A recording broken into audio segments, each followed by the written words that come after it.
they have seen or what they have experienced. So you are not going to, after tonight, you are not going to be teaching or coaching your clients based on your personal experience. Have seen or what they have experienced. So you are not going to, after tonight, you are not going to be teaching or coaching your clients based on your personal experience. To go beyond that and equip you with a more intentional, guide, right? That is going to help you to move beyond just being an advisor. So whether you are new to this space or you have been doing this for a while, I encourage you to stay present. Take notes, get your pen and your paper, and equally engage. It's going to be an interactive session where you are going to, unburden your heart. We have a rich session ahead of you. And I'm confident that what you are going to learn here today and tomorrow will add will add to what you know and direct your work with your couples. Before we go on, for those who have never met the conveners of this event before, I am about to introduce to you the best team, the best hands, and the best brains within the premarital coaching space. Allow me to introduce to you Dimma and Nedum, will be popularly known as Team Dimma Nedum.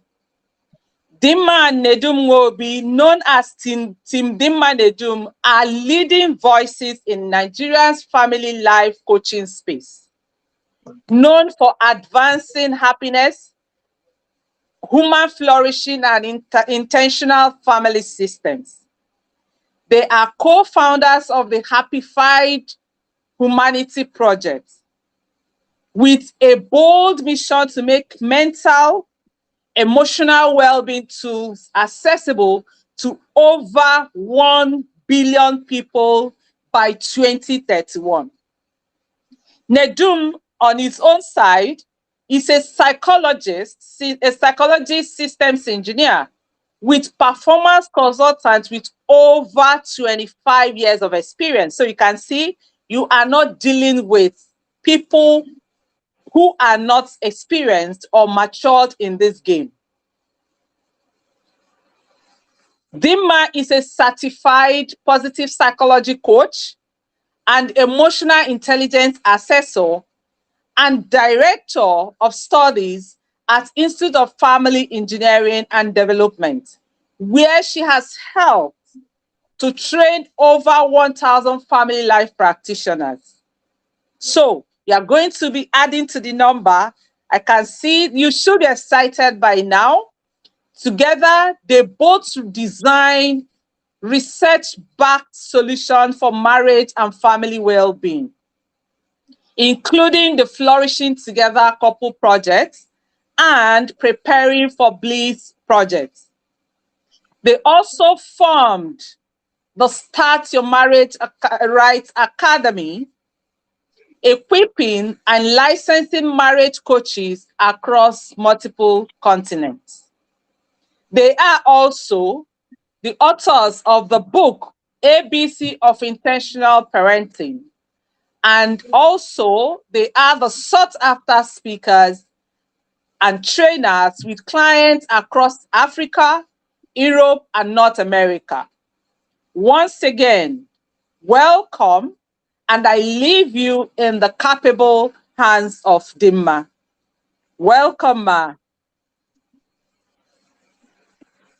Right, thank you so much for that introduction, Lady Kate, and welcome everyone to day one of Mastering the Science and Art of Premarital Coaching.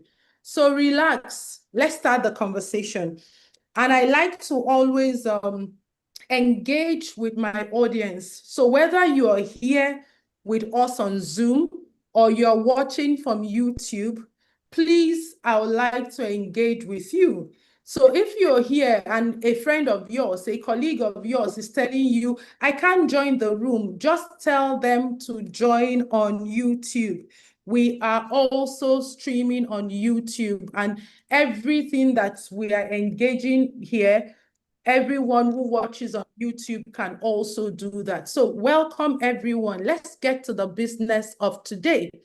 If you're excited to be here and you're looking forward to the learning, please come to the chat room and give me a thumbs up, because I am also looking forward to our time together. Who is that is with me? Are you looking forward to what we're discussing on day one? Fantastic. All right. So let me start immediately. Like you all know, we are here to discuss mastering the science and art of premarital coaching. That is my task today. And I just want to let you know the stuff that I will be sharing over the 2 days. And tomorrow, I will be joined by my partner and co-founder of the Start Your Marriage Right Academy to also facilitate. So within those 2 days, give us your rapt attention.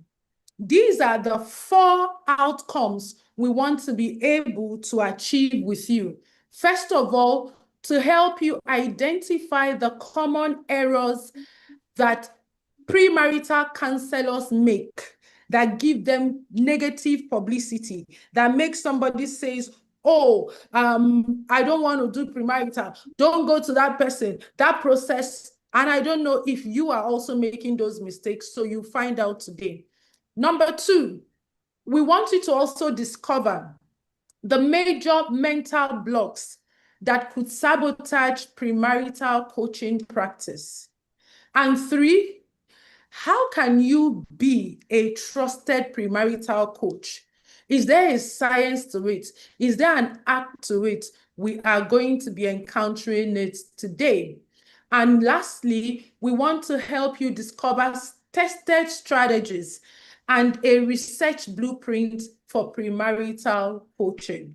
So to kickstart our conversation, I'm not going to talk about the academy. Lady Kate has already introduced us, so I will just go into our conversation.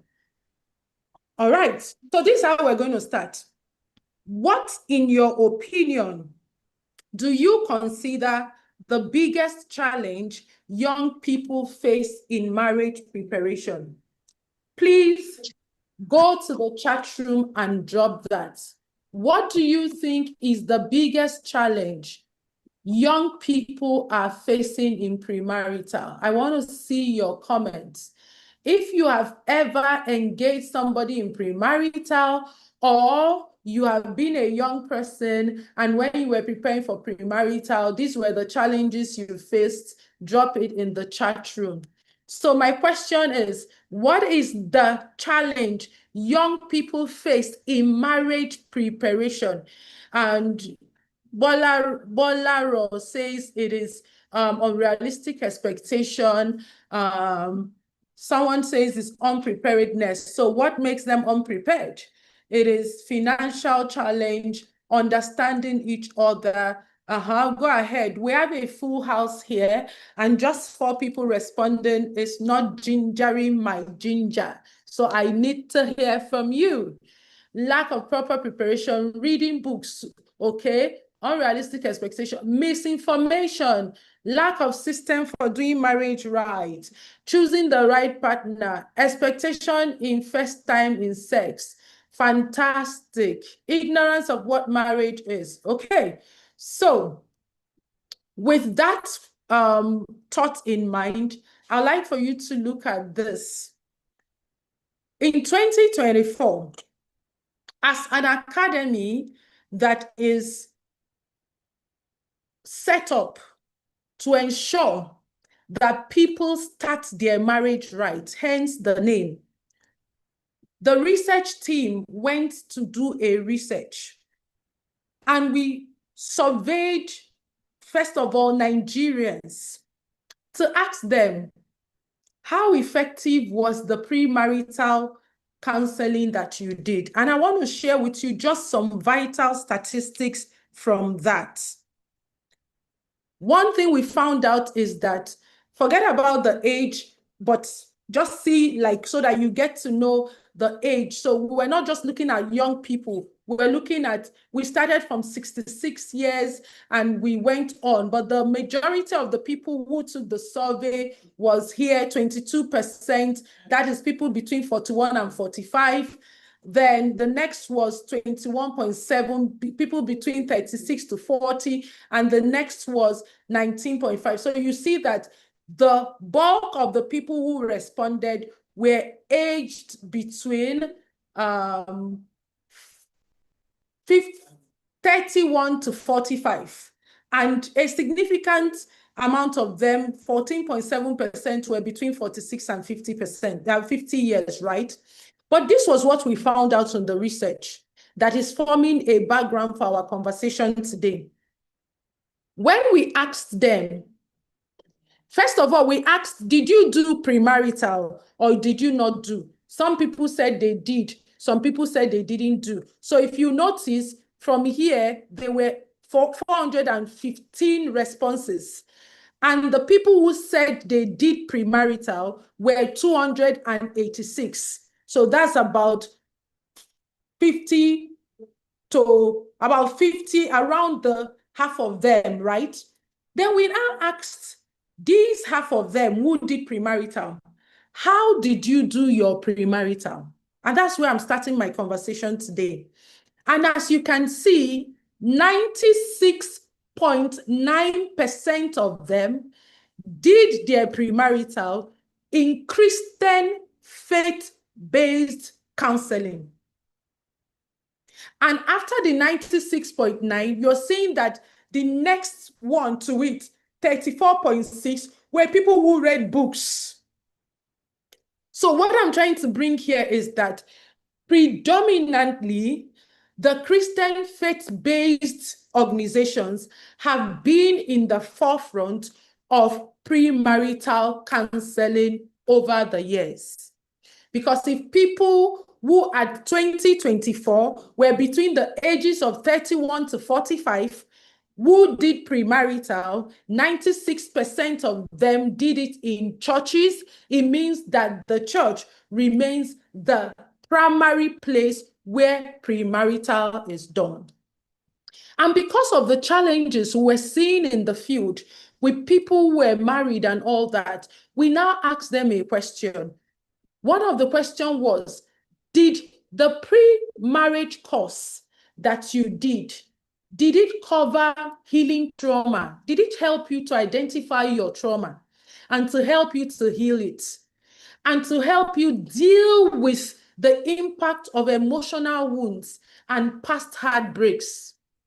And as you can see, 73.1% of them said no, that they did premarital quite all right, but it did not help them even know whether they had trauma, whether they needed healing, whether how to deal with the past heartbreaks they've dealt with.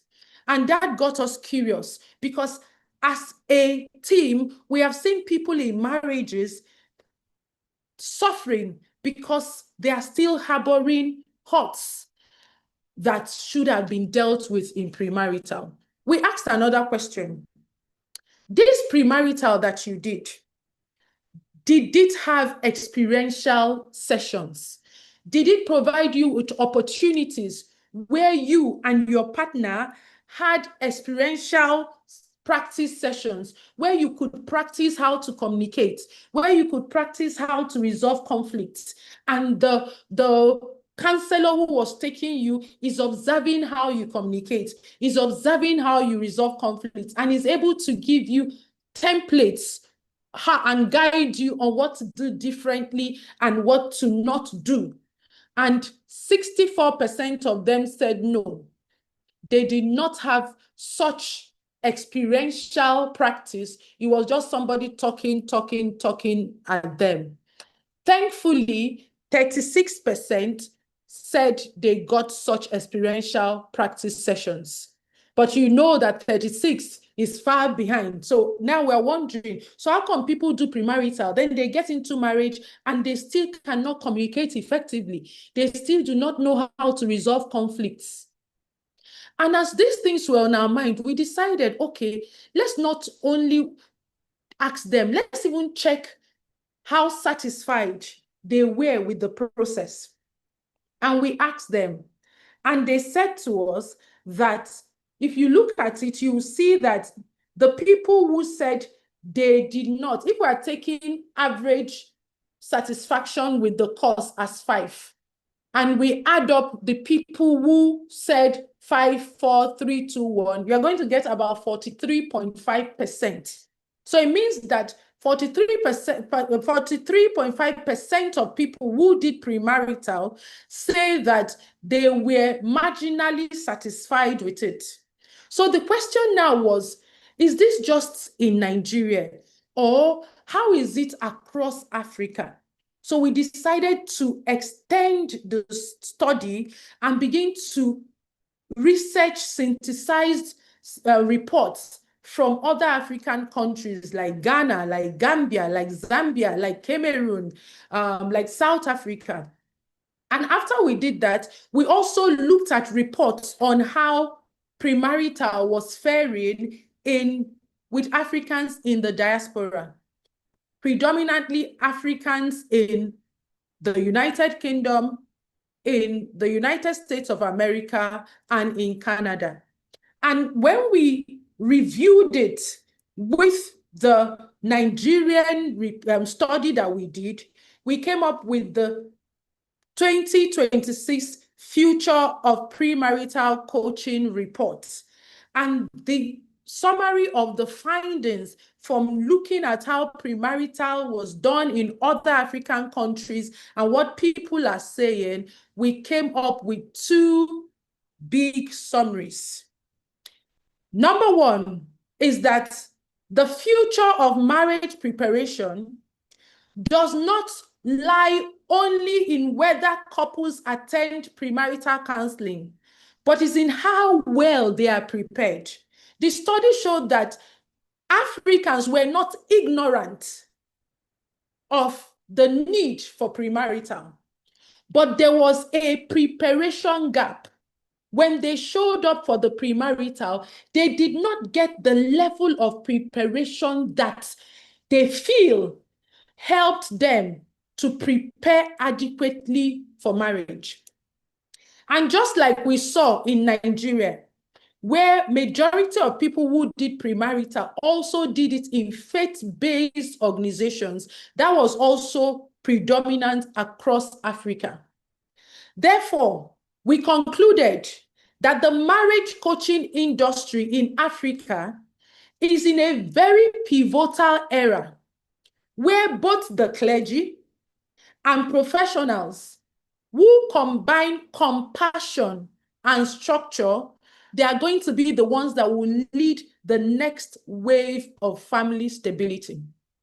And if we look globally, Africa has the youngest generation.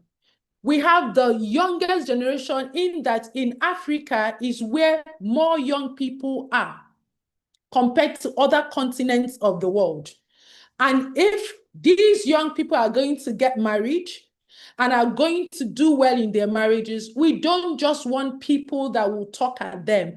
They want somebody who understands them, compassion, and who also has a strategy, because those are who the new wave of family stability belong to. And the next thing we found was that for Africa to also be able to take its place, it starts from families. And for that to happen, we need more equipped professionals who are not only ready to counsel couples who have marriage problems after the problems arise, that the research showed that there is a way to prepare couples in premarital that will prevent those problems from happening at all. And even when they happen, to not get to a very escalated level, because through a thorough, high quality premarital, those potential problems can be spotted and they can be coached during premarital. But we don't just want 1 or 2 or 3 or 4 or 5 people to have the tools. That it is only when this can be delivered consistently. That's the key word. The second key word there is at scale, where even if somebody is working with 1,000 young people, 1,000 young people, one young person, 10 young couples, 100 young couples, they can still deliver the same result, because it's not about me, Chidima Wobi. It's about a system that anybody who has the system can deploy. And so that's what the summary is. And that is why we are here. So that if we identify what the gaps are, and we begin to look at what's this high quality premarital preparation like? What does it cover? What should it do? How should these Africans who have a calling and who are already in the call, what do they need to do differently so that marriage crisis can be dealt with and people can get married well prepared? Therefore, what we also have come to discuss is that premarital counselor who does not understand the dynamics of human motivation will mess the process. I did a video today, and I said to in the video that passion enough does not prepare people for marriage. Even if you have the science in terms of the structured methodology, and you do not understand how to relate with human beings so that they can choose by themselves with the least resistance to make change, you will not be an effective premarital coach. So let's look at this together. That's why in discussing this, it's not enough to just begin to talk about this is the high quality premarital. Let's start from the basics, because once we're able to deal with the basics, we will understand what we need to do. So we're beginning with common mistakes premarital counselors make. And please, I am not sharing this mistake as a perfect person who has not made mistakes before. I am not sharing this to witch hunt anyone. I am not sharing this to blame or criticize anyone, but I am sharing this because it is time that I help you to see the mistakes you may have been making. Initially, I did remind us that Africa has the youngest population on earth, and it is growing. That means that if you are working in the premarital space, you are likely going to be working with someone who belongs to the Gen Z generation or someone in the millennial generation. Even though people above those generations could be marrying, they are not as, they don't populate the dating zone as much as these two people. So even you need to understand even the dynamics of the people that you want to work with. So that's why I'm coming with this in a problem-solving way, not in an accusatory way. So let's do this together as we progress. Number one common mistake.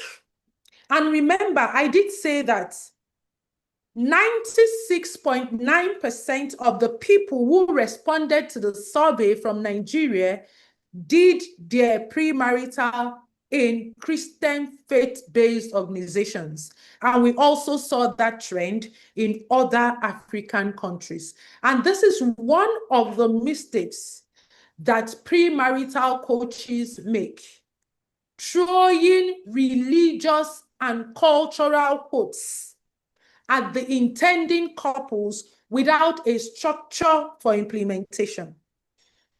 And if you think that this is just, oh, this Gen Z is talking, we also were observing the conversations that were going on in the WhatsApp community that was created for the people who registered for this masterclass.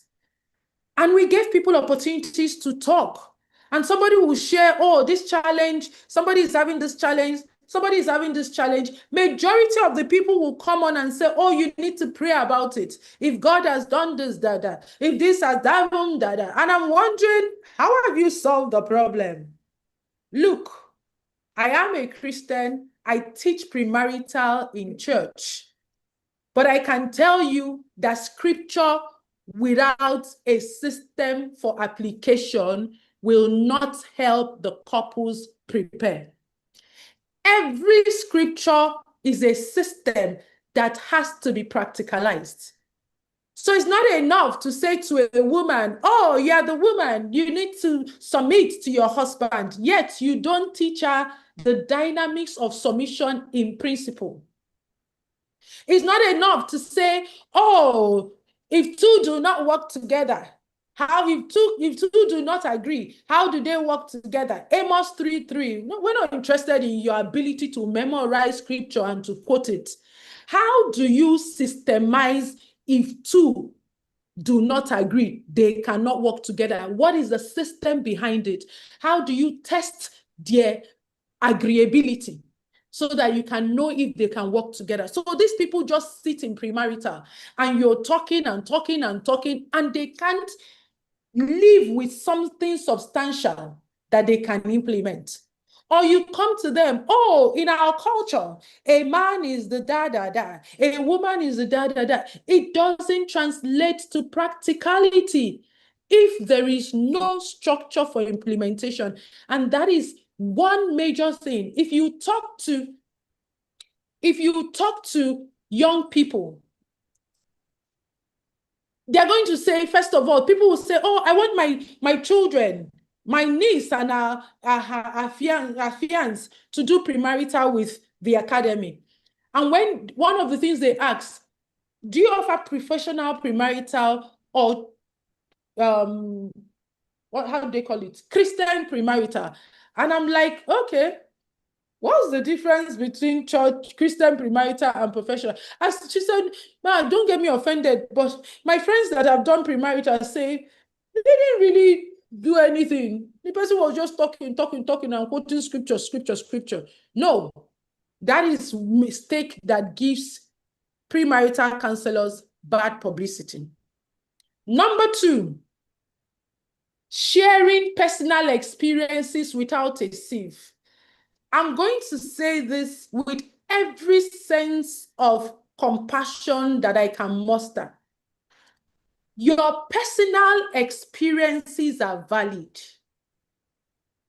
But sir, ma, your personal experience is not the ultimate experience.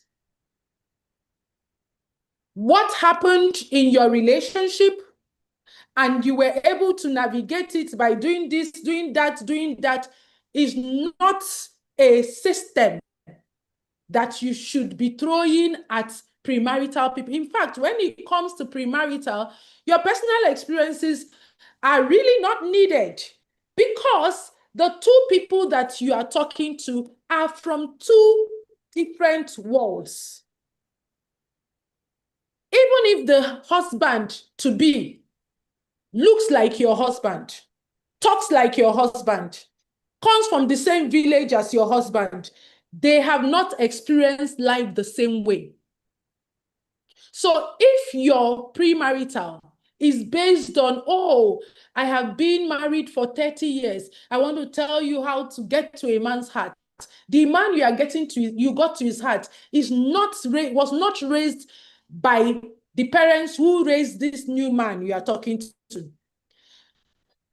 Maybe if your husband may be the firstborn child, the man you are sharing your husband experience to is the last born. That already makes them two different people. their life experiences, both good and bad. So your personal experiences must come with a sieve. That when you are just talking about it, whether it is good or whether you are sharing the bad ones, it is not giving you the credibility that is required for an in-depth premarital. Number 3, many premarital coaches assume that the people they are working with have shared beliefs without verification. Let's start from the faith-based. Then we move into, even if you are not operating in faith-based. So people are getting married in your faith-based organization, right? And because they are in your religious organization, perhaps part of the intake form that you get them to fill is to know whether they have given their lives to Christ or not. So let's assume these two people are giving their lives to Christ. They attend your faith-based organization. You know them as being active. Their cell unit has even signed on their form that they are very active. Their department heads, maybe is in choir, is in usher, is tongue speaking, Holy Ghost filled. My dear, you cannot assume that the two of them have shared beliefs without a system that verifies it. Even if both of them have shared spiritual beliefs, believe in the same God, have sworn that they want to do a godly home, have you also checked if they are compatible in their other beliefs? Because when it comes to marriage, do not be unequally yoked to unbelievers is a system that can save people from miserable marriages. And this system has nothing to do with just spiritual beliefs. We can have two tongue-speaking Christians who believe in God, but they will be miserable in marriage because their beliefs about money is different. Their beliefs about leadership is different. Their beliefs about financial transparency, their beliefs about decision making, I can go on and on and on and on. So just telling them that as a woman, you are the homemaker, just telling them that by wisdom a house is built, by knowledge his rooms are filled with Casey, precious riches, it doesn't really change anything. Please stay muted. I'm right now the one speaking. So I would appreciate if you don't unmute yourself until you are asked to. So my question is, in the premarital you're doing or you are aspiring to do, what system do you have of verifying that these two people who want to get married have shared beliefs? Because at the end of the day, beliefs are what influences our behaviors and gives us our results. So if you are not able to verify if they are equally yoked in their beliefs from premarital, you are going to send them into a marriage of conflicts, a marriage of misalignment, a marriage of disharmony. That's another big mistake. So it doesn't matter where you encounter anybody. It doesn't matter who introduced you to them. It doesn't matter whether they are not eating, they are fasting from morning to January till March. You must have a system in premarital that assesses, verifies, and then helps them to align their beliefs where there is misalignment. Otherwise, you are sending them up for a marriage of troubles, because eventually, whether they know it consciously or unconsciously, their beliefs will determine their behaviors. Number 4 of the common mistakes premarital counselors make is speaking at the participants. People are in premarital, you talk and talk and talk and talk and talk and talk, and the people you are talking to are disconnected. You don't even have the training, you don't even have the expertise to notice that they are just sitting there. Your sensory cues is deadened to see the nonchalancy that they're exhibiting. Or even when you see the nonchalancy, you are saying, oh, it's people of this generation. They are so hard to get to. When we ask people to say, what are the challenges you're having in premarital? They're like, how can I get them to engage? Let me tell you, a premarital couple that feel understood by you, see you as a safe space, and you understand the dynamics of human connection, you will be the one begging them that the session is over, because they will want to talk and talk and talk and talk and talk and talk, and even tell you the things that they have not told any other person, because they feel like you will understand them. So it's not that they are not, they are hard to be engaged with. I'm sorry. It's just that you're ignorant of how to engage with them. And if these ones are going to work with you and go back to build systems in their marriage, to do marriage well, to communicate well, to resolve conflicts well, to be able to express their needs, you want to observe them communicate. You want to observe them resolve conflicts. So that even if you are teaching them improved ways of communication, improved ways of conflict resolution, you can notice if what you taught them, they are learning it and they're able to use it. That's what makes your premarital the game changer.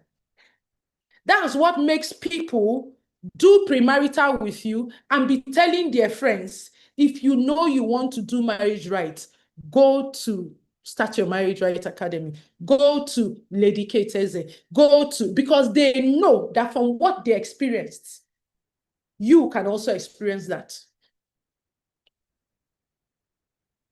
Number 5, one common mistake is that passion, but your passion does not have a structured methodology. Your passion does not have a system. You want to do premarital. You cannot confidently stand up from your bed, sit down at your table, and you have a session today, your heart is not beating, you already know that today's session, this is what the objective is. This is what I will do with them. These are the kind of questions I will ask them. This is what I will give them as reflection. This is what blah, blah, blah. If you don't have that kind of structured methodology, you are in the right place. And I dare tell you, you need to get it. Because passion is not enough. And if what you are currently doing in premarital, you cannot hand it over to somebody else, and the person is able to deliver the kind of results that you can deliver, you don't have a structured methodology. And that is me just putting it mildly. So those are the 5. Oh, number 6. This number 6 gets some people offended, but I've already apologized from the beginning that my intention is not to offend you. My intention is not to insult your years of marriage. I'm 23 years in marriage, but I know that there are people here that have done 30 years, that have done 40 years, and I respect the years you have put into it. But sir, ma, membership of marriage counseling units based on, I am interested in helping couples, I have a passion for marriage preparation, or based on, I've been married for 25 years, I've been married for 40 years, is the lowest level of recruitment system. You do not become an effective premarital coach because of the length of your marriage. I'm sorry to say, that is not a qualifier. You do not become an effective premarital coach because you are just interested in premarital coaching. No, that does not work that way. If that is your case, I am sorry to say it's a great disservice.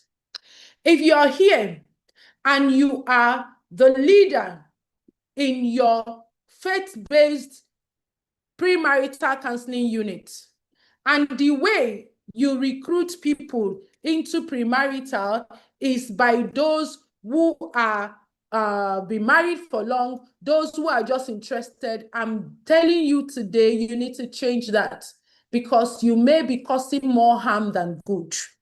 What it takes to be a premarital coach is not your marriage experience. A mere interest without the adequate training may just be causing more marriage crisis than we already have in the faith-based organizations. So these are top mistakes premarital coaches make. And if you are making any of these mistakes, I want to let you know that it's not because you are terrible. It's not because you are bad. It could just be because you are not aware of the extent of damage that this could be having on people. So let's test our vulnerability here. Which of these mistakes have you been making? If you want to, first of all, demonstrate that you are a leader by owning up to what you are not doing right, come to the chat room and tell me which of these mistakes you can relate with. Quickly, because I want to move this conversation. Which of these mistakes do you think that you are making? Or all of us here, we've not made these mistakes. Maybe I can start by sharing that in the beginning of my journey of premarital coaching in faith-based organization, I have assumed shared beliefs without using a system for verification.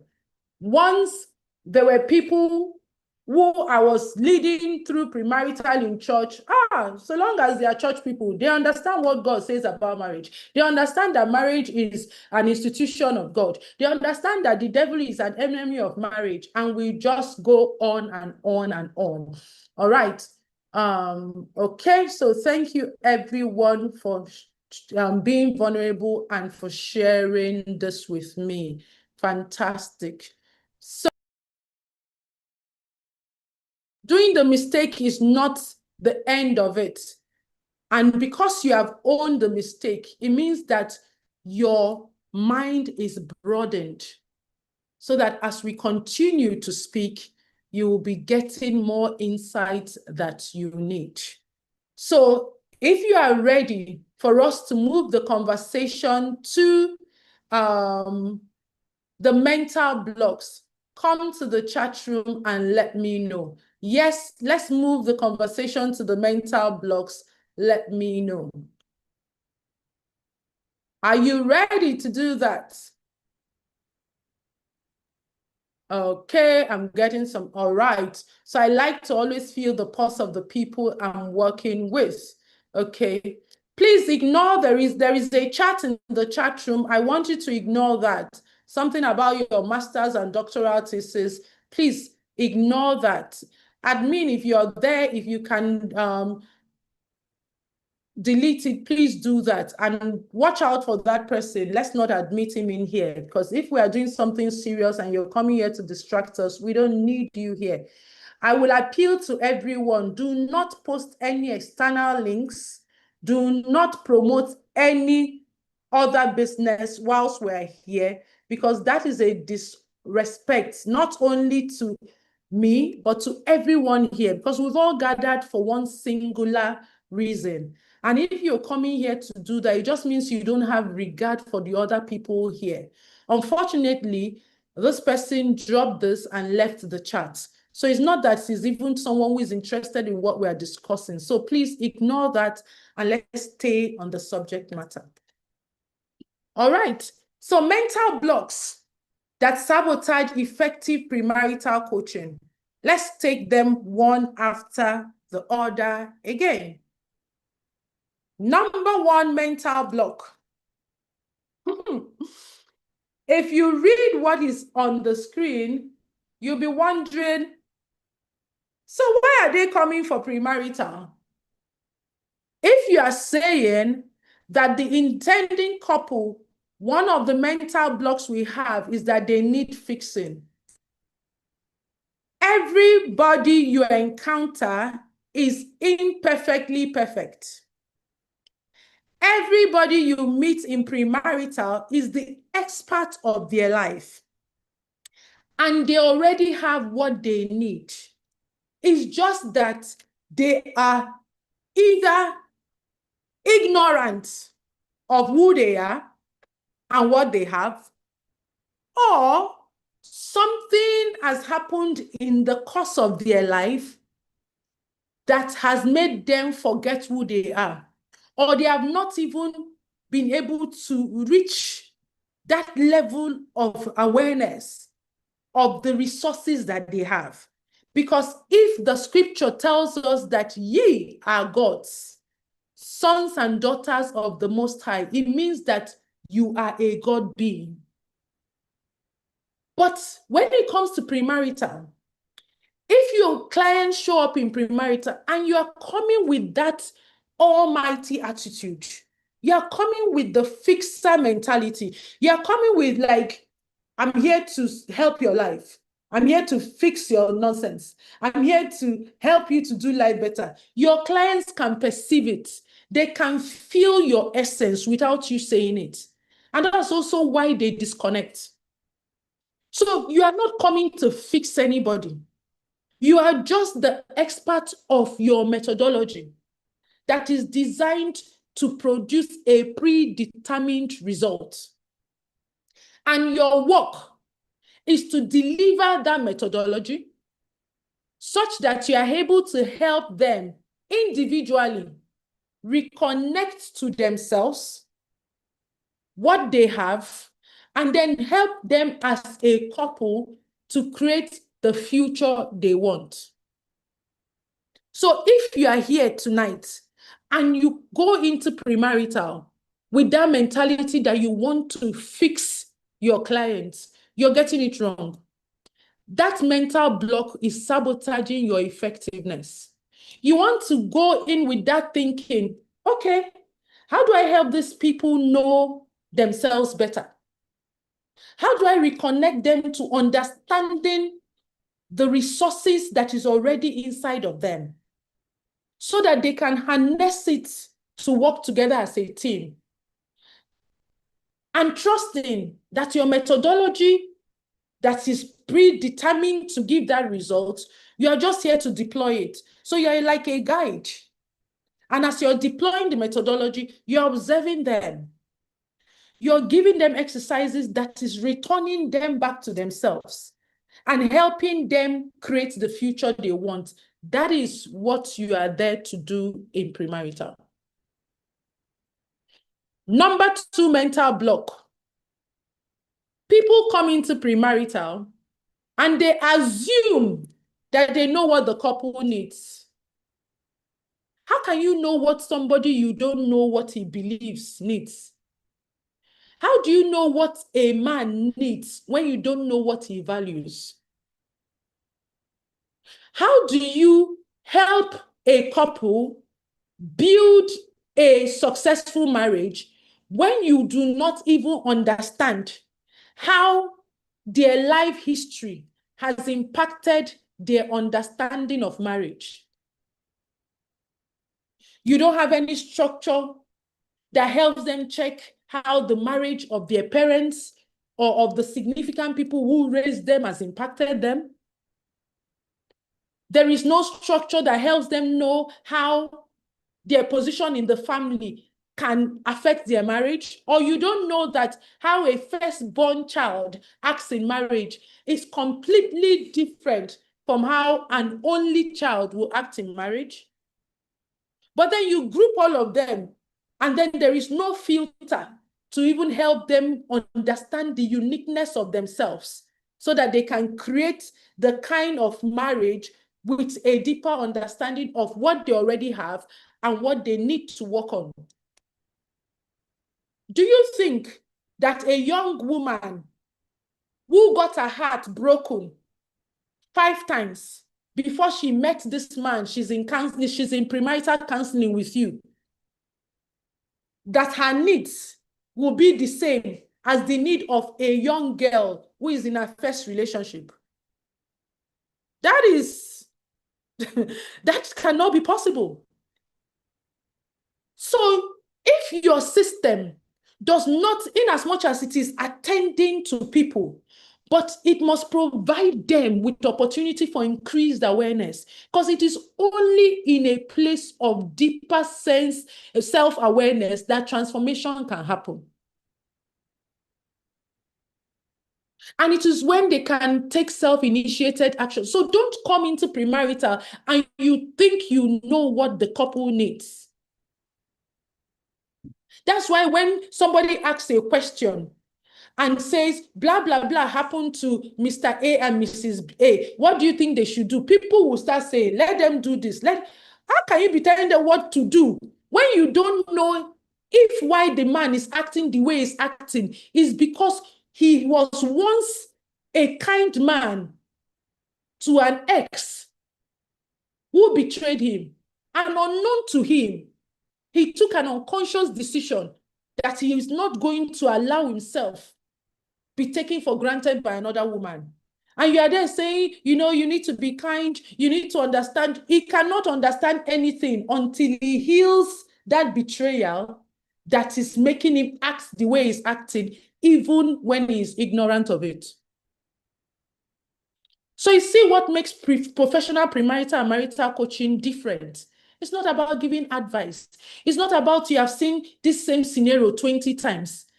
The different ways of working with it, the 20 times, will be 20 different times because the beliefs, the values, the life histories of these 20 people are different.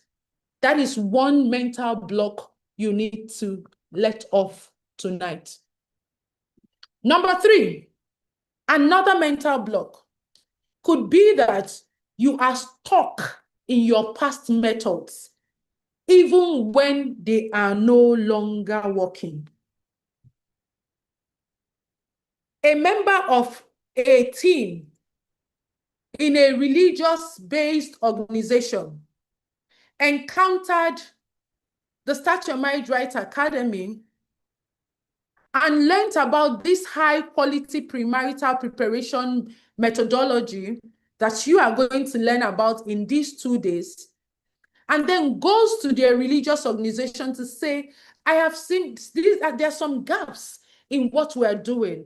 Based on what I learned, we need to do this, we need to do this, we need to do this. And they said to her, don't even say it, let the GO not hear about it. Don't even take this, let it just be conversation between me and you. Let the head of the family life unit not even hear it. What are you saying? This curriculum that we are using was handed over to us by the founding fathers of our church. I respect authority, I respect founding fathers, but I am sorry, some premarital counseling templates that is being used in some religious organizations are obsolete, outdated, and should be thrown away. Because it needs to be updated to meet contemporary family realities. How can you be doing premarital counseling in 2026 and you don't have a system for evaluating the emotional well-being of the people that you are sending off to marriage? Maybe it wasn't there 20 years ago, 30 years ago, but it can't happen now.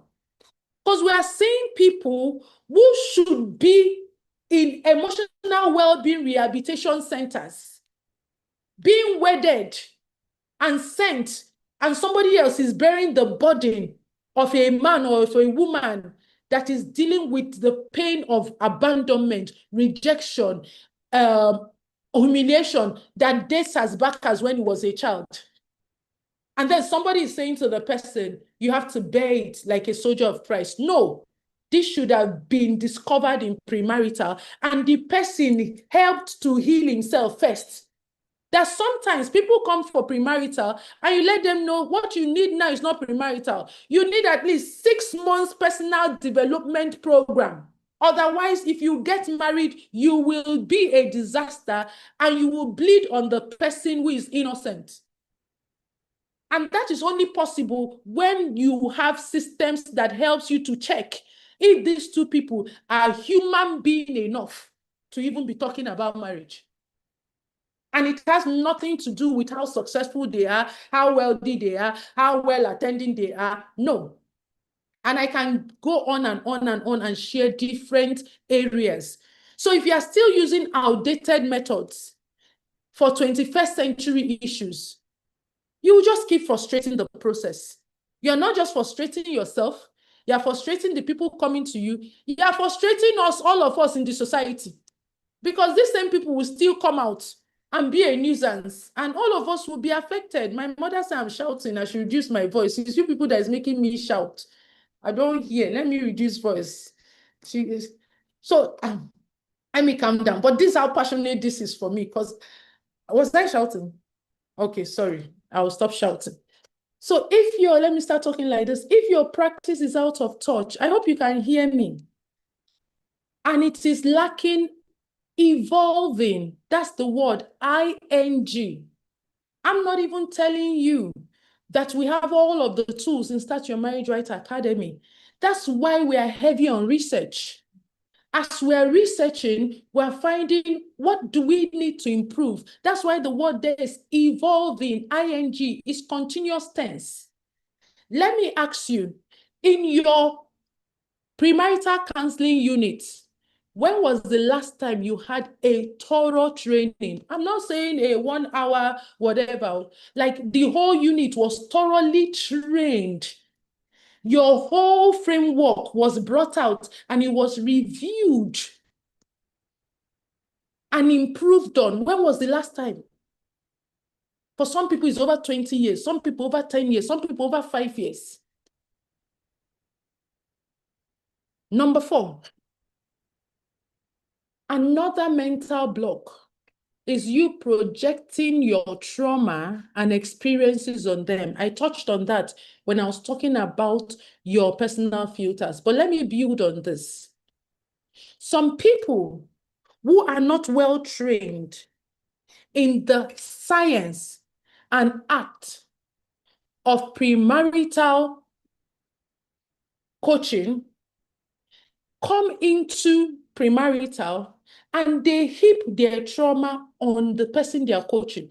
Maybe a woman is, the lady in premarital is talking about something that her fiancé does. And this woman remembers that's what her husband used to do to her 15 years ago. When she's not well trained to separate herself as a human being from herself as the professional, she will begin to hate on the boy because the boy is reminding her of what her husband did to her. And because she could not shout at the husband or do anything, she will now shout on this small one that she thinks she has power on, not because of the boy, but it's trauma she's projecting.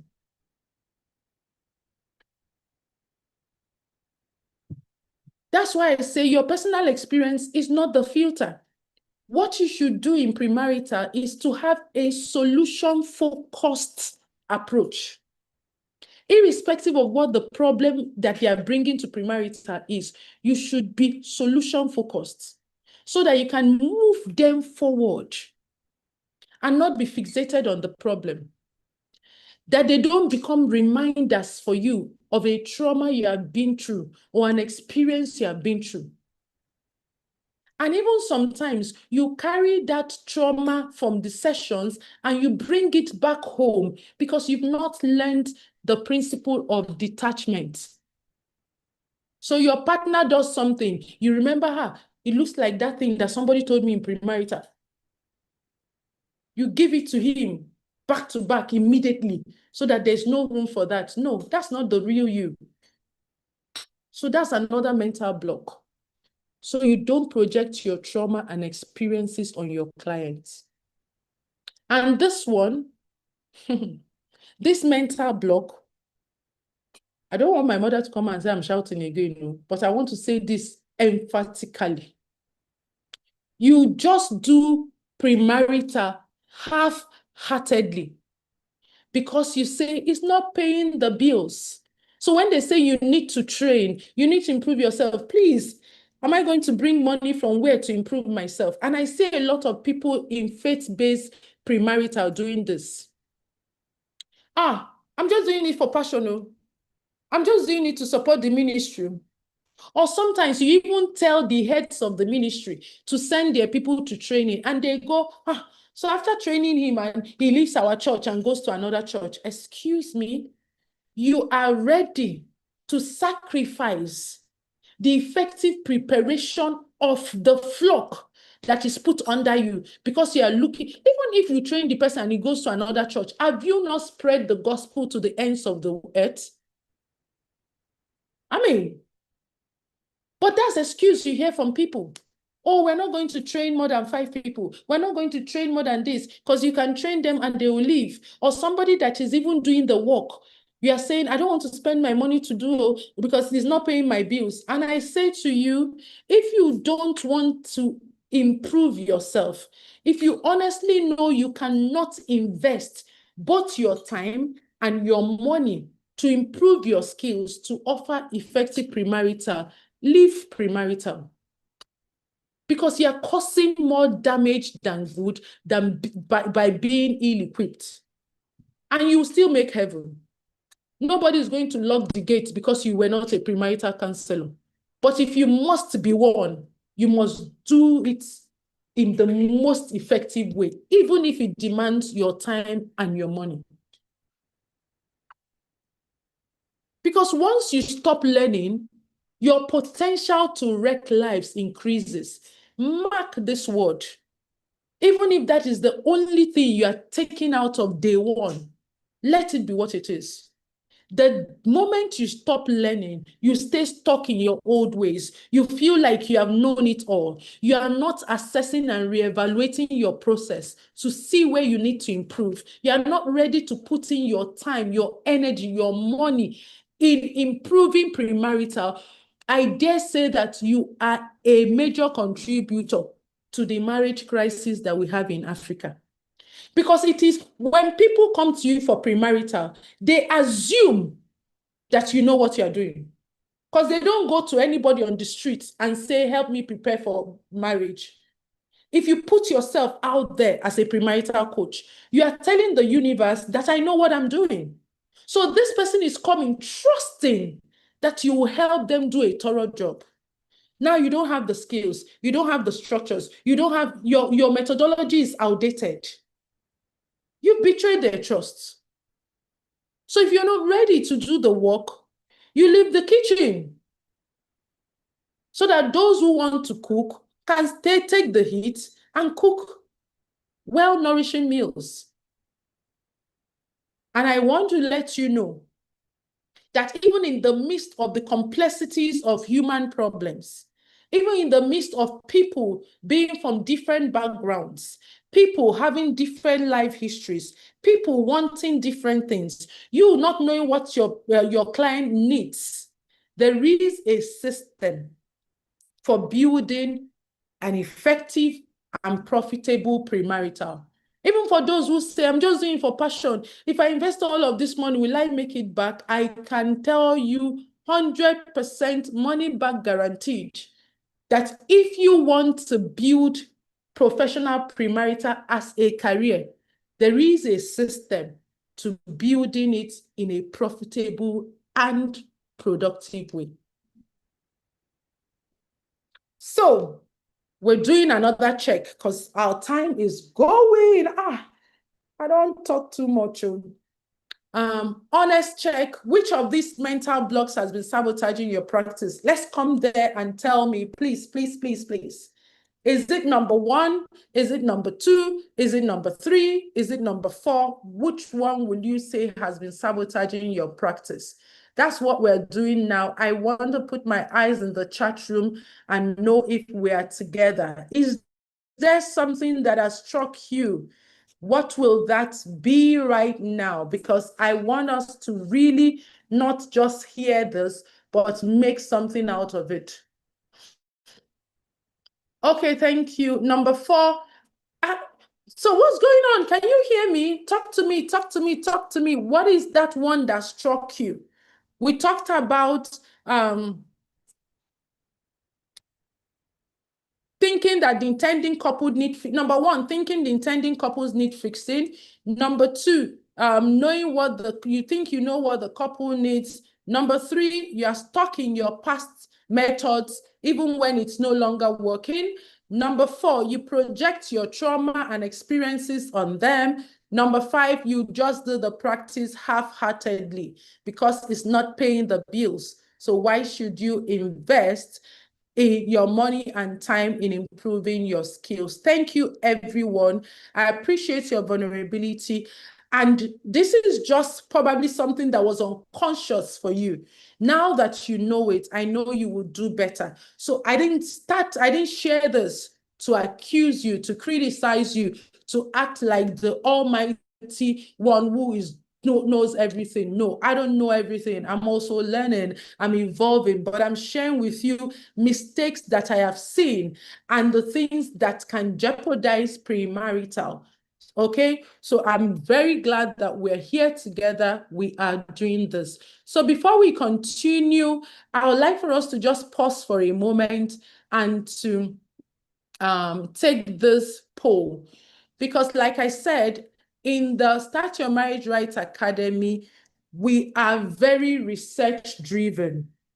We are very research driven. We always want to know what the challenges are and how we can support the people that we are working with. And so I'm going to just launch the poll now. Please go and just take the poll, okay?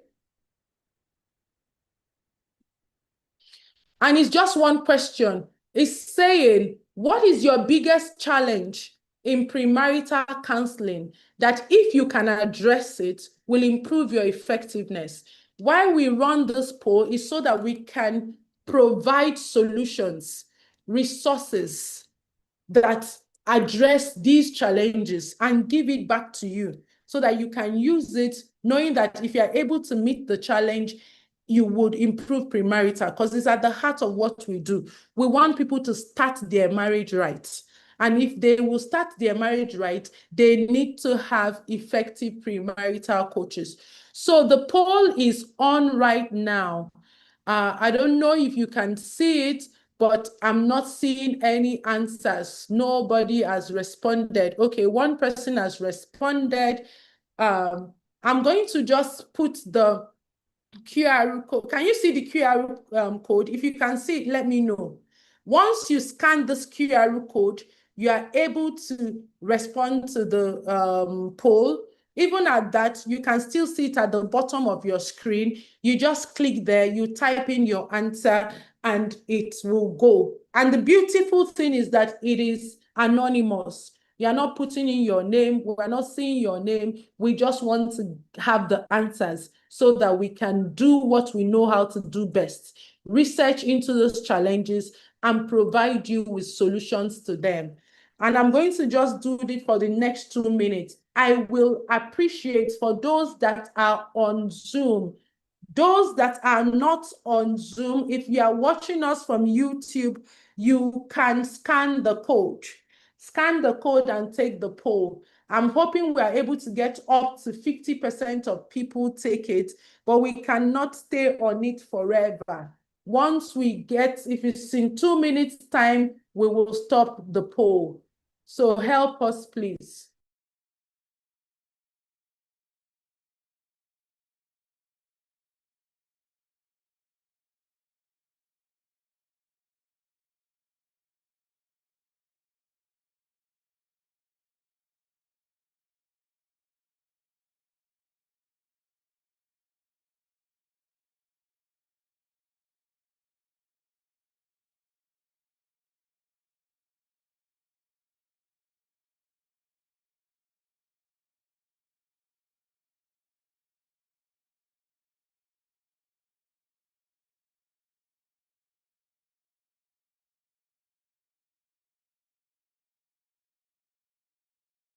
Okay, I just have 1 minute left.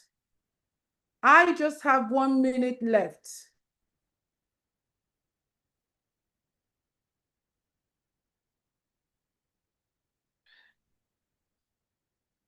We just have 1 minute left. Okay.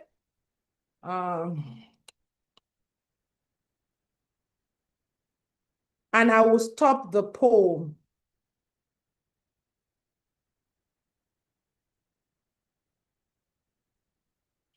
All right, 31%. Can we quickly make it 35, please?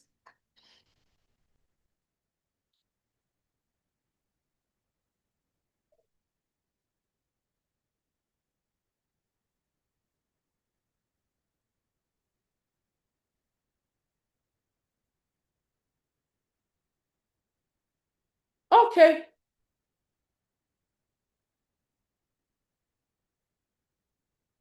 And we are about to continue. So thank you, everyone. I have 37% have taken it, but we need to move on. You need to respond to the poll, not in the chat room, because we are compiling it. So when you put it on the chat room, we cannot have it. Okay, for those of you saying that you can't see it on YouTube, if you are in the WhatsApp community, we will still share it in the WhatsApp community and you can still fill it and we will compile it, all right? So let's move on. Thank you so much. I'm going to end the poll right now and we will continue the conversation. Thank you, everyone who responded.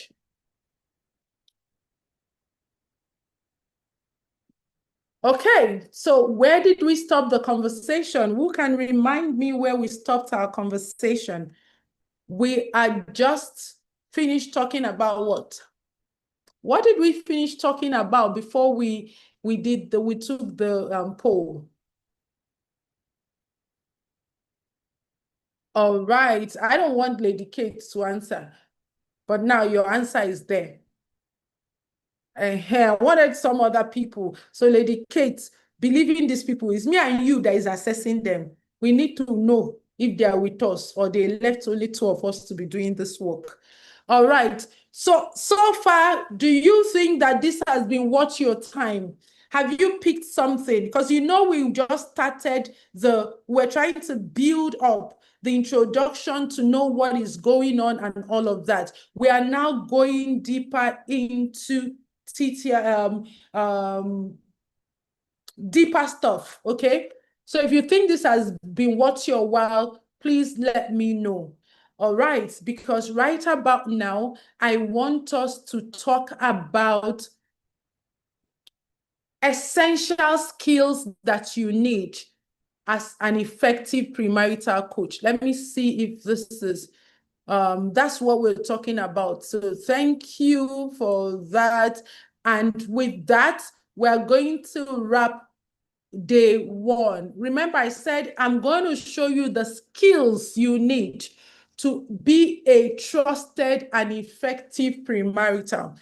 And I can put this out there. If you want to test it, to say, this woman that is talking, let me even take her up on her word.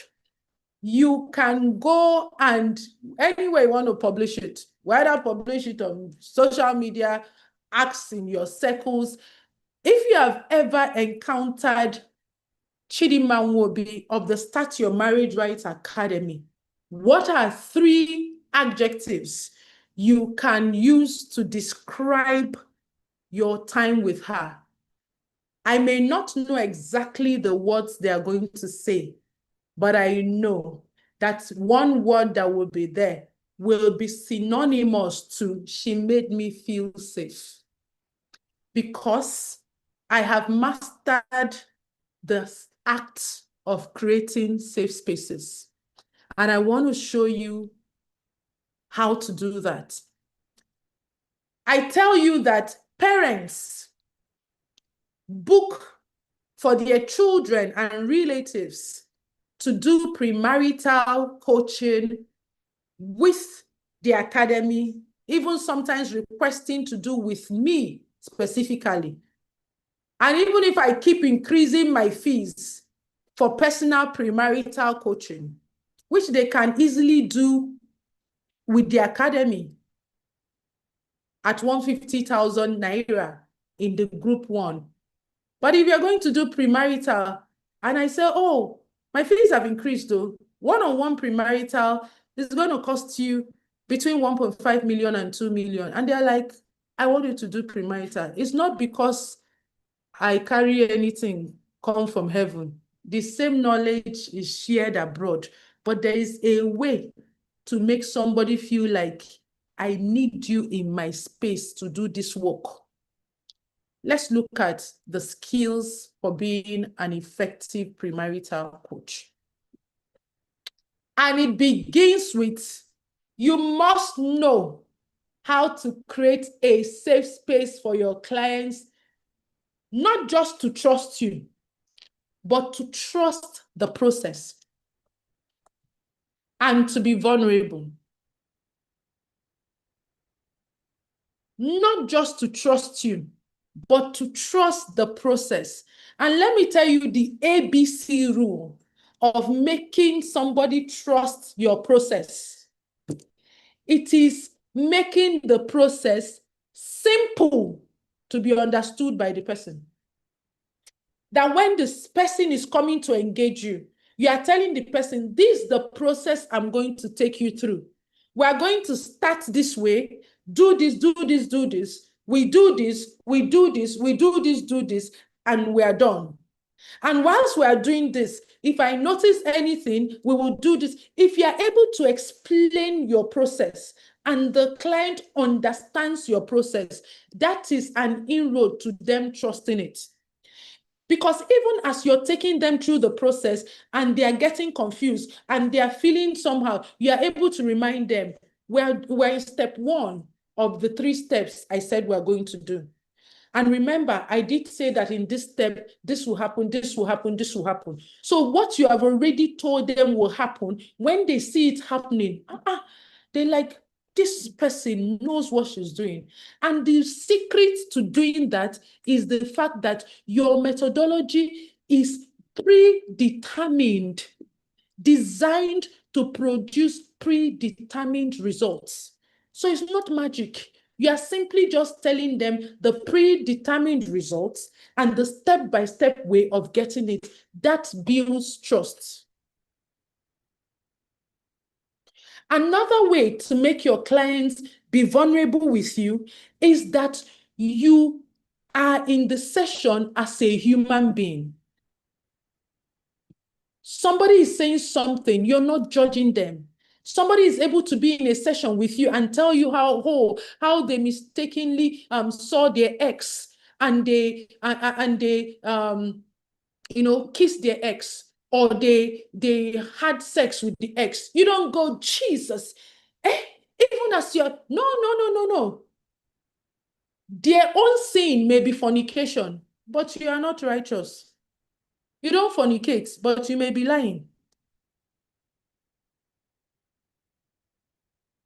You don't beat a woman, but you may be doing small misappropriation of funds in your office. Different nuance of sin, but all is sin.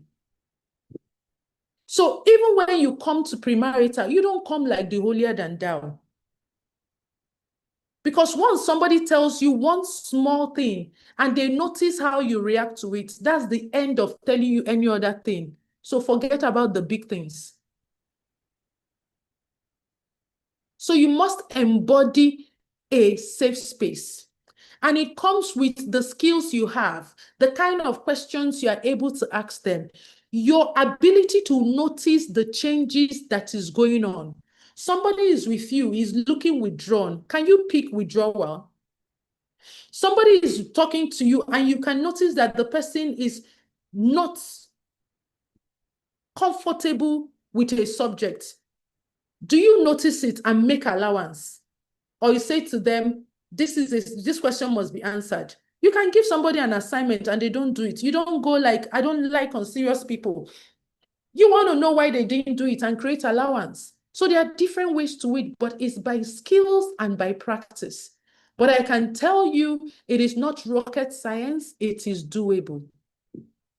Number two thing that makes you an exceptional, effective premarital coach is that you must understand the science of motivation. Everybody, not everybody, people are shouting that these Gen Zs are difficult, these millennials are difficult. Do you know how to make someone commit to a process unwillingly? Let me show you just a few details about, okay, let me see, I thought I had it there. So when it comes to the science of motivation, just think ramp. And I'm going to run through it quickly. How do I get somebody to commit to a process willingly? How do I get somebody in premarital to do the work by themselves, not because I asked them to do it? First of all, it starts with how relatable you are. You can't be talking to someone in their 30s and you are using examples that happened 50 years ago. They are not in a history class. They can't relate with what you're saying.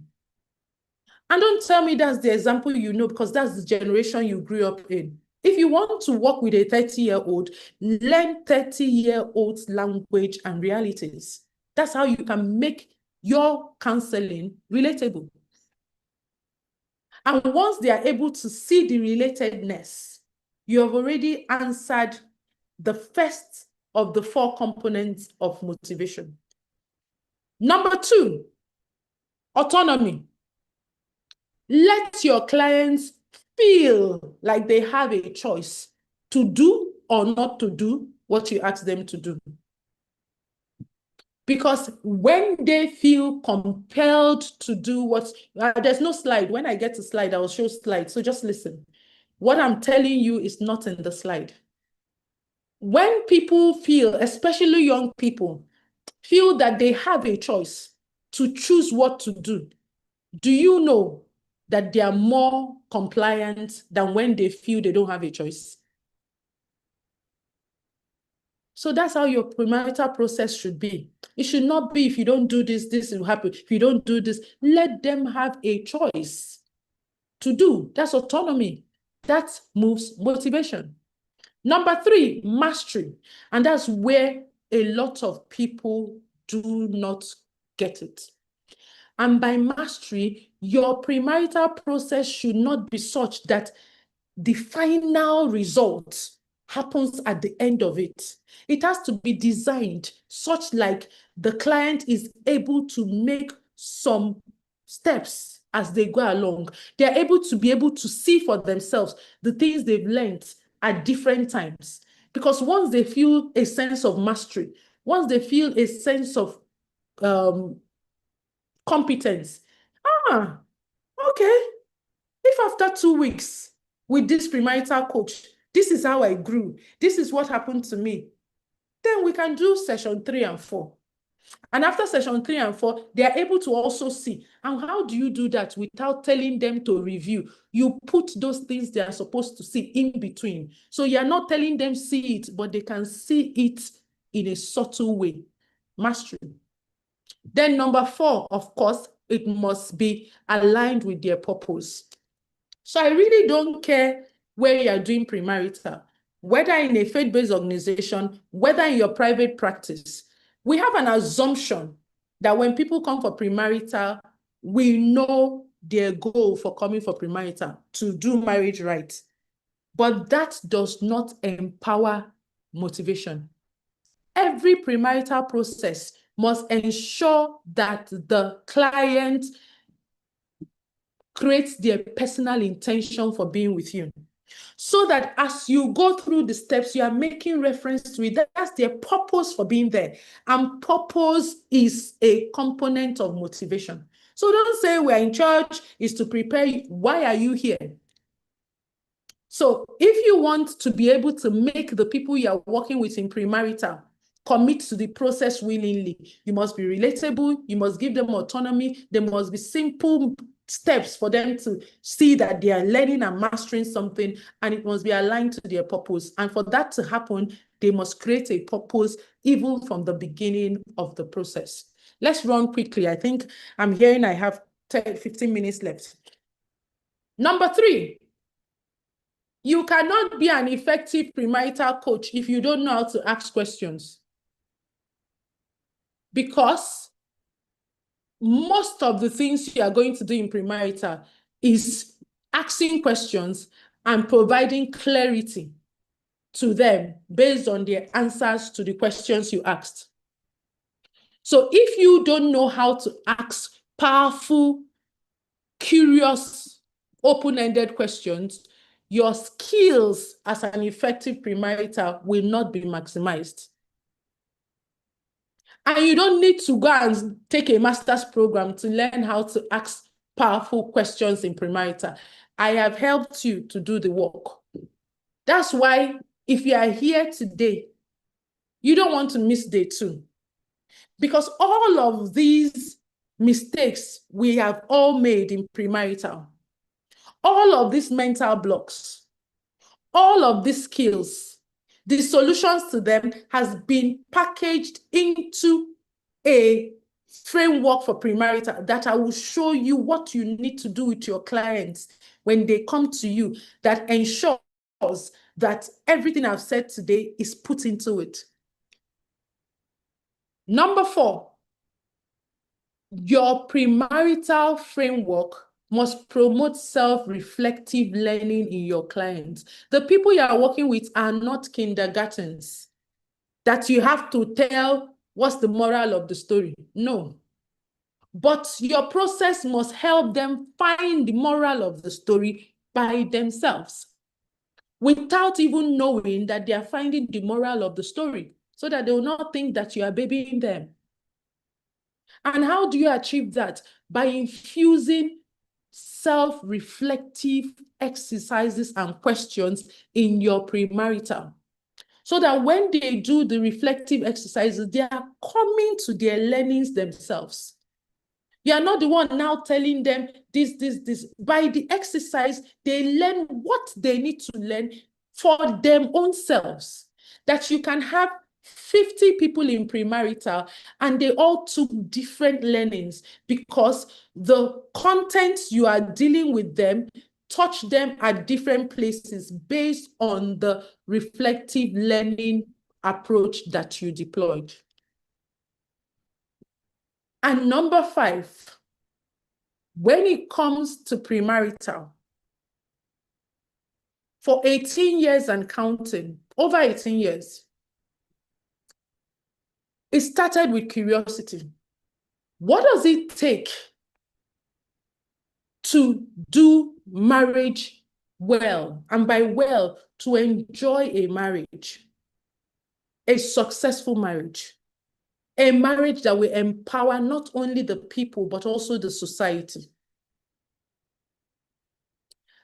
And based on that research, spanning through family science, spanning through emotional intelligence, spanning through neuroscience, we came to realize that there are 3 core things necessary for a flourishing marriage, and that the best time to deploy it is in premarital, so that the couple are starting from a very strong foundation. So your premarital must be such that it promotes personal harmony. You can't be working with people in premarital and from the very set, you are starting to tell them what is marriage, what does marriage mean to you, these are how to be a good husband, how to be a good wife, how to work together as a team. Have you first of all checked if the man is a man? And I'm not talking man because of his sexual orientation or his sexual organs. I'm saying, is he a human being? Is this woman a whole human being? Because everything you're teaching them about the skills for marriage is at the mercy of their sense of wholeness. If this person is bitter, has resentment, is traumatized and doesn't even know it, is disconnected from his true identity, he can't practice communication How can a man who thinks that anything you tell him is because you think he's not good enough, how do you think he will listen? He can't listen. Because at the root of the issue, his self-identity has been shattered. That any word said to him is registered as an attack. And so he gets aggressive. You can't be teaching such a man communication because he can't learn it until you heal what has stolen his self-identity. That's why premarital starts from personal harmony. It is when these two people have come back to their true self that you can now take them to how to be a couple. And there are things to talk about there. And then you take them to family effectiveness. If these things are missing in premarital, you've not given them a well-rounded, thorough preparation. And that's why,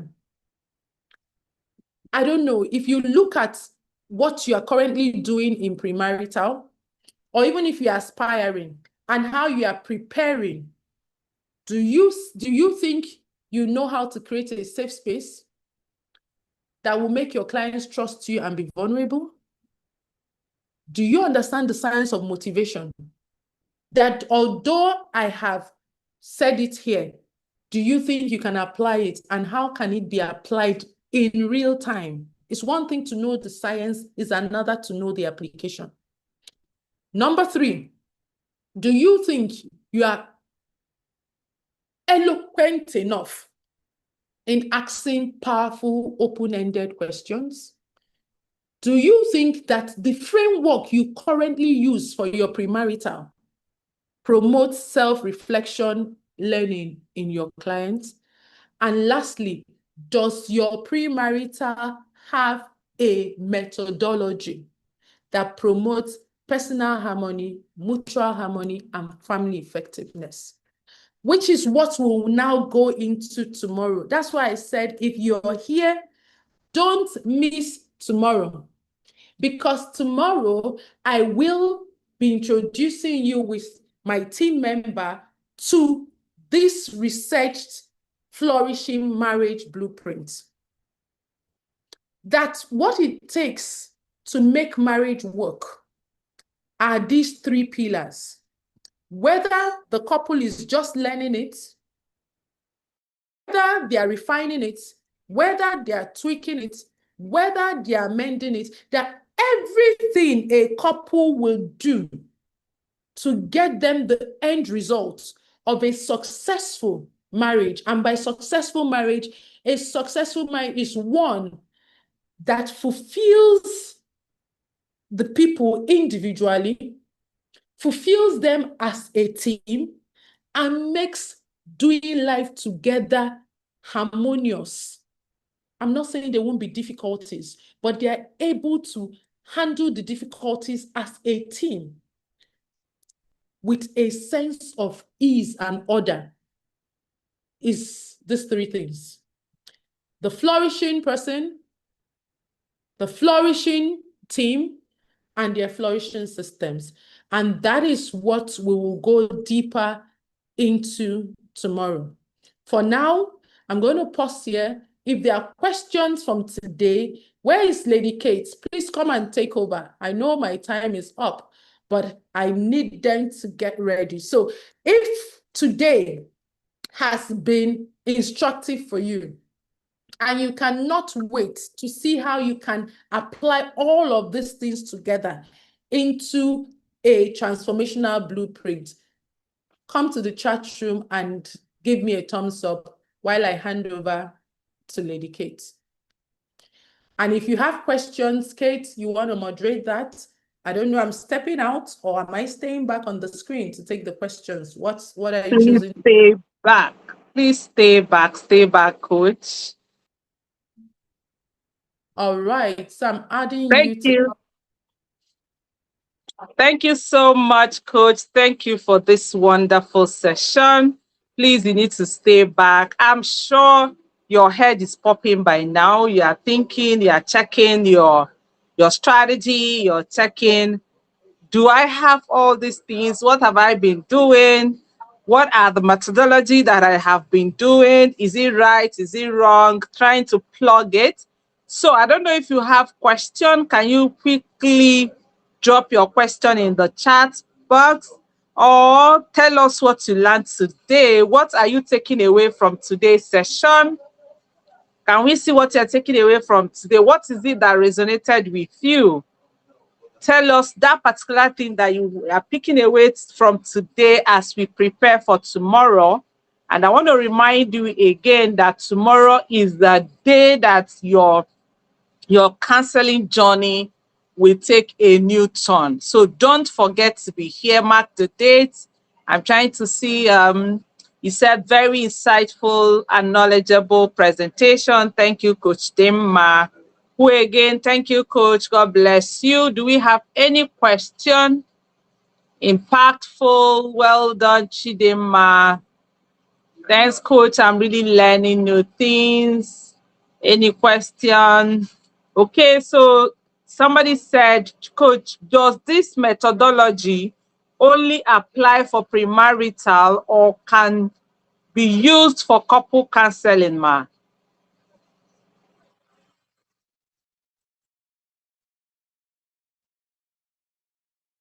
Coach Tima, somebody is asking, does this methodology only apply for premarital or can be used for couple counseling? Yes, it can be used for marriage preparation and coaching, because I said the blueprint is what it takes to build a flourishing marriage. Why we are championing it in premarital is so that it can be started from the very foundation and not wait till the couples already have a problem. If you remember when I talked about what we took from the future of premarital coaching in Nigeria, not in Nigeria, in Africa, if you remember, it was that what we need are effective marriage coaches that don't only arise to solve problems when they come, but are able to do effective premarital so that the problems do not even arise. So this same blueprint is a blueprint for creating flourishing marriages.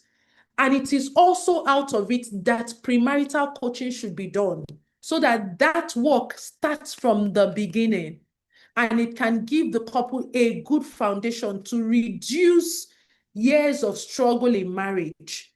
So let's assume that a couple is having issue in marriage or even want to improve their marriage. The same blueprint applies to them because marriage is what it is.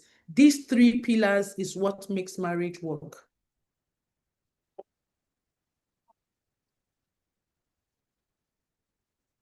All right, thank you. Thank you, Coach. Thank you. And somebody says, what happens if after everything, the couple are reluctant to open up to each other and to the counselor? I can bet you if you do a thorough job, the couple will open up to you, because every human being wants to be heard. Every human being wants an opportunity to express themselves. In rare cases where they don't open up, it means that maybe the people are dealing with personal harmony issues that must first be addressed before you are talking counseling. If somebody is already feeling worthless, if somebody is at the edge of learned helplessness, which is one of the highest levels of depression, I'm feeling like, what am I in this life for? My life doesn't mean anything. They are not likely going to engage in premarital, because what they are dealing with internally is much more than marriage preparation. So it means that they have an issue that needs to be addressed before premarital. And it is you, the coach, with the experience and the tools you have, that can notice the direction your session is going and know what to recommend. Somebody can come into premarital and you're noticing how closed up they are. You're noticing how they are responding. You might suggest that you want to take a more comprehensive mental health check. And then when you check, you see that this person is in maybe severe or extremely severe depression, or severe or extremely severe anxiety. You will know that the person is not in a resourceful state to do marriage preparation. What you need to do there is to refer the person to a psychiatrist or a clinical psychologist, because they have deeper issues that premarital framework cannot handle. But unfortunately, if you are not skillful, you wouldn't know the direction to take. So you just feel that you have failed. And I want you to also know that a breakup of an engagement is also an outcome of premarital. People can be in premarital and realize that I don't even know what we were thinking, wanting to get married. And they decide to call up the engagement. You didn't do a bad job. You saved them a lifetime of misery. So separation during premarital is also an outcome. So she said separation during premarital is also an outcome. I'm sure you'll be wondering, but I'm supposed to be repairing, I'm supposed to be teaching them how to. But now you're telling me that even if they separate, well, tomorrow you're going to see why she said what she said. Another person said, Coach, if after a session I observe there are deeper issues of childhood trauma, do I refer to psychological help? Well, when you come tomorrow, I will show you a blueprint that helps you in premarital to help them heal childhood trauma, because it should be ingrained in your premarital. So in the blueprint that I would share in detail tomorrow, it can help you help them heal childhood trauma. But like I said to the first question, if these traumas are complex or deep-seated, that the simplified psychotherapeutic help offered by your blueprint does not address it, yes, you should refer them for psychological help, because that shows that you are combining compassion and structure, and you are maintaining ethics of where your qualification allows you to do. Thank you, Coach. So we're going to take a few more questions before we call it a day. This person says, marriage is not one-way success. It is dynamic, involving, and can be stormy despite. At what stage can a premarital expert provide guides? What do you mean by guide? All the thing you are doing in premarital, you are providing guidance. So I don't understand the question. The entire Thank you. process of doing premarital is providing guidance. So are you saying, when you say guides, are you referring to templates? Are you referring to modalities? If that is what you're referring to, it should be embedded in your process. Take, for example, I was talking about them being able to have experiential practice sessions on communication. If you provide them with a guide on how to effectively communicate, that means you understand what you're doing. Because how else do you want to teach them effective communication if you don't provide them with a guide? So the provision of guides, if I understand what you're saying, is part of an effective premarital process. All right, thank you. We have just about 7 more minutes. Question from YouTube. Do a counselor have the privilege of asking the client to delay the marriage when picking up too many flags? The counselor does not, you don't take decisions for your client. You don't tell your clients what to do. It's outside the ethics of the job. If you are noticing red flags, for example, what is your recommendation? If your recommendation is that, oh, based on these red flags, I'm recommending a 6 weeks, a 5 weeks, a 3 months personal development program, blah, blah, blah. Then That's your recommendation. The clients can now ask, can this recommendation be taken even as we do our marriage process? And you can say, well, based on what I can see, I will recommend that you attend to this, but not outrightly you telling him, stop your wedding and attend to this. No, you don't have a right to tell anybody what to do. Because remember again what I said, in the science of motivation, autonomy is key. So the client should be able to take responsibility for the decision they make, so that whatever the outcome of the decision is, they are responsible for it. Because you can make recommendations and they choose not to. And you're not going to say, I will stop working with you because of that. So you make recommendation, but you don't tell them what to do. You make recommendations, but you don't tell them what to do. That should stick into your head, just like it has sticked into my head. Okay, so this person says, what are the practical tools that can be used to determine whether the couples are ready for marriage or may need time to handle some? Tomorrow, you are going to get this. Tomorrow, you will get how to, to know the tools. You are going to be equipped. Don't miss tomorrow. This person says, my takeaway, help them discover their true identity as man and woman before you can even start talking to them about marriage and how to do it. Personal harmony issues must first be addressed. It shows that you are learning.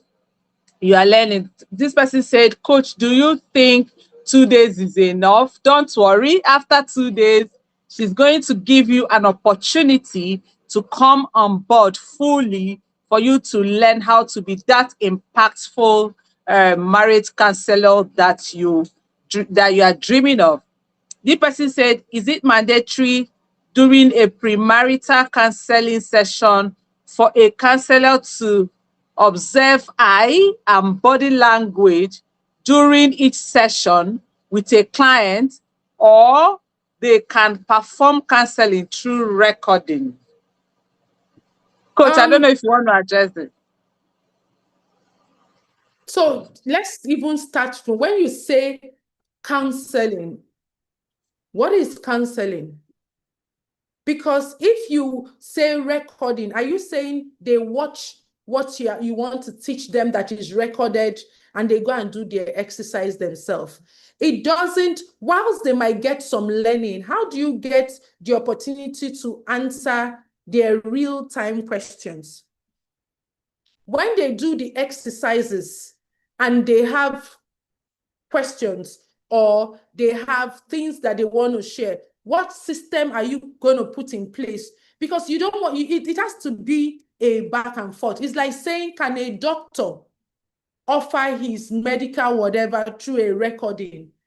Maybe he will tell you, read this, do this, do that. But where is the place of feed forward? Where is the place of, okay, if you are taking this medication and it's not working for you, I need to know. So do you want to offer your premarital coaching via telephone or whatever? Maybe, but I am an advocate of real-time engagement so that you can give them that human connection. I hope we know that somebody can go to ChatGPT or any of these AI tools and tell them, I am a firstborn child. This is the experiences I went through life. I am engaged to a lady who blah, blah, blah, blah, blah. We want to get married. Please design for us a 6 weeks program to help us prepare for marriage.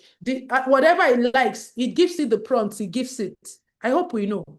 Clients are not paying you for information. They can get information anywhere.